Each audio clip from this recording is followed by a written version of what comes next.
नमस्कार शेतकरी बांधवांनो, शेती ज्ञानसागरमध्ये आपल्या सगळ्यांचं मनापासून स्वागत.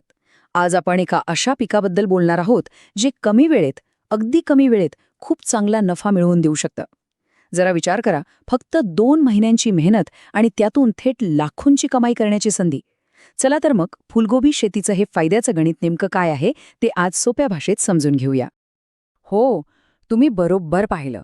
फक्त 60 ते 70 दिवस म्हणजे साधारणपणे 2च महिने. इतक्या कमी काळात आपलं फुलगोबीचं पीक काढणीसाठी तयार होतं.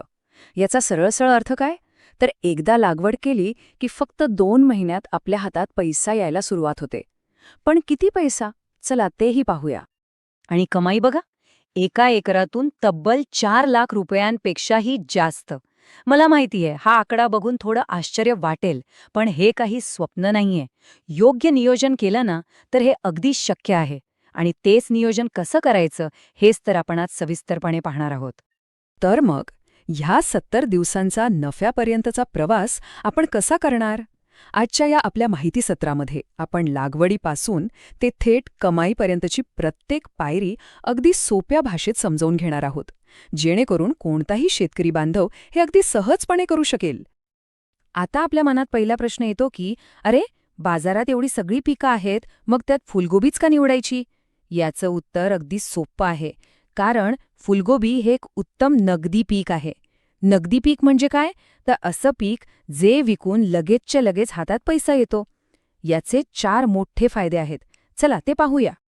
चला तर मग हे समजून घेऊया की फुलगोबीची शेती करणं हा फक्त एक शेतीचा निर्णय नाहीये, तर तो एक हुशारीचा व्यावसायिक निर्णय कसा ठरू शकतो. याची 4 मुख्य कारणं आहेत. पहिलं आणि सगळ्यात महत्त्वाचं, पीक फक्त 2 महिन्यात तयार होतं. दुसरं, बाजारात याला वर्षभर मागणी असते, त्यामुळे विकायची चिंताच नाही. तिसरं, गुंतवणूक कमी आहे आणि त्यातून मिळणारा नफा खूप जास्त आहे. आणि चौथं, जर योग्य वाण निवडलं तर याची लागवड आपण वर्षभरात कधीही करू शकतो. थोडक्यात काय, तर कमी मेहनत आणि चांगली कमाई. एक गोष्ट नेहमी लक्षात ठेवा, भरघोस पिकाची खरी सुरुवात ही बी लावण्याच्या आधीच होते, म्हणजे जमीन तयार करण्यापासून. जर आपली पूर्वतयारी चांगली असेल तरच आपल्याला अपेक्षेप्रमाणे चांगलं उत्पन्न मिळू शकतं. फुलगोबीला साधारणपणे 18 ते 30 डिग्री सेल्सिअस तापमान चांगलं मानवतं. जमीन कशी हवी? तर भुसभुशीत आणि जिथे पाण्याचा चांगला निचरा होईल अशी. एक गोष्ट पक्की लक्षात ठेवा, शेतात पाणी साचणं म्हणजे पिकासाठी विषासारखं आहे, कारण यामुळे मुळं सडून जातात. म्हणून लागवडीच्या आधी माते परीक्षण नक्की करा. जमिनीचा सामो म्हणजेच तिचा पीएच 5 ते 7च्या मध्ये असावा. जसं आपल्याला चांगलं जेवण लागतं ना, तसंच पिकाला चांगली माती लागते. आता बोलूया रोपांबद्दल. आपण जी रोपं नर्सरीमधनं आणणार आहोत ती 18 ते 20 दिवसांची असावीत. रोप दिसायला एकदम हिरवंगार, मजबूत आणि निरोगी हवं. पिवळी पडलेली किंवा मरगळलेली रोपं चुकूनही घेऊ नका. एका एकरासाठी साधारणपणे आपल्याला 14,000 चांगली रोपं लागतात. जमीन तयार करण्याच्या या 4 खूप महत्वाच्या पायऱ्या आहेत. बघा, सगळ्यात आधी खोल नांगरट करून माती चांगली मोकळी करून घ्यायची. मग त्यात चांगलं कुजलेलं शेणखत मिसळायचं. त्यानंतर रोटावेटरने माती एकदम भुसभुशीत करायची. आणि सगळ्यात शेवटी असे उंच बेड तयार करायचे. या उंच बेडचा फायदा काय, तर मुळांशी पाणी साचत नाही आणि ठिबक सिंचन करायला पण खूप सोपं जातं. चला, आता जमीन तयार झाली, रोपं लावून झाली. यानंतर सगळ्यात महत्त्वाचं काम म्हणजे पिकाची काळजी घेणं. कारण इथून पुढची मेहनतच आपल्याला भरघोस उत्पन्न मिळवून देणार आहे. फुलगोबीला पाणी देण्याचं एकच सोपं सूत्र आहे, जास्त पण नाही आणि कमी पण नाही. पाणी जास्त झालं तर मुळं सडतात, जसं जास्त जेवल्याने आपलं पोट बिघडतं तसंच काहीसं.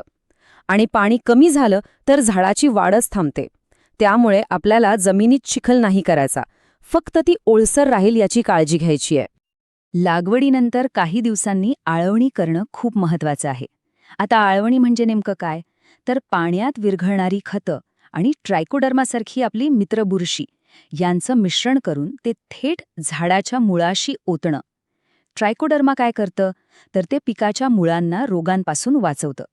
हे अगदी लहान बाळाला पौष्टिक आहार देण्यासारखंच आहे, ज्यामुळे रोपाची मुळं सुरुवातीपासूनच एकदम मजबूत होतात. पिकावर कधीकधी अळी, थ्रिप्स किंवा पाने खाणारी किडी येऊ शकते, पण लगेच महागडी रासायनिक औषधं आणून फवारण्याची घाई करू नका.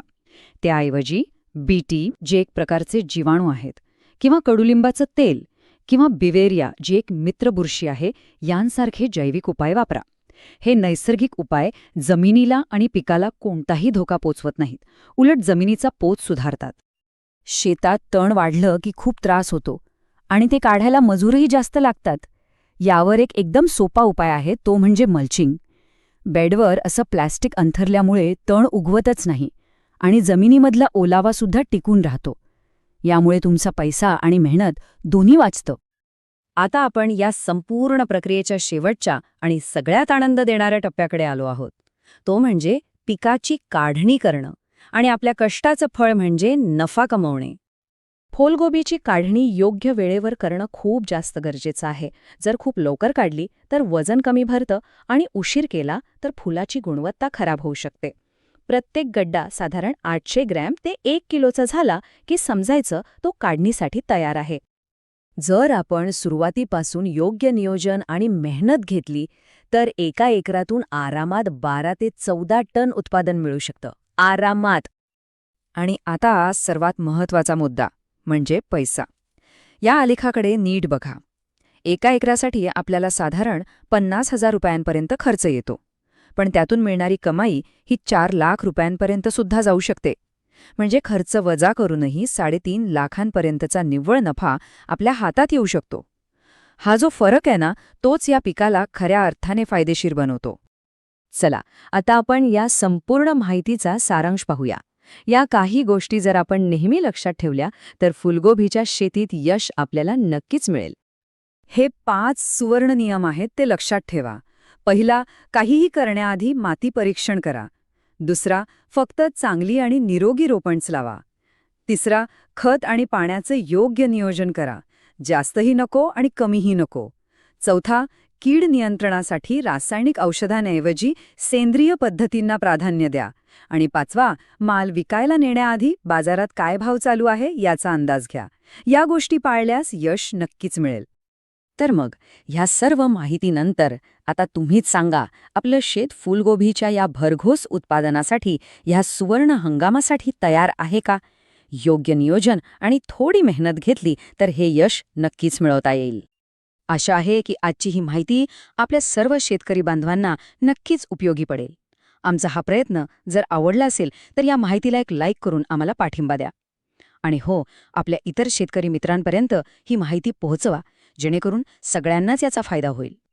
आणि अशाच प्रकारची शेतीबद्दलची सोप्या भाषेतली माहिती नियमित मिळवण्यासाठी आपल्या शेती ज्ञानसागर चॅनलला सबस्क्राईब करायला विसरू नका. धन्यवाद आणि जय किसान.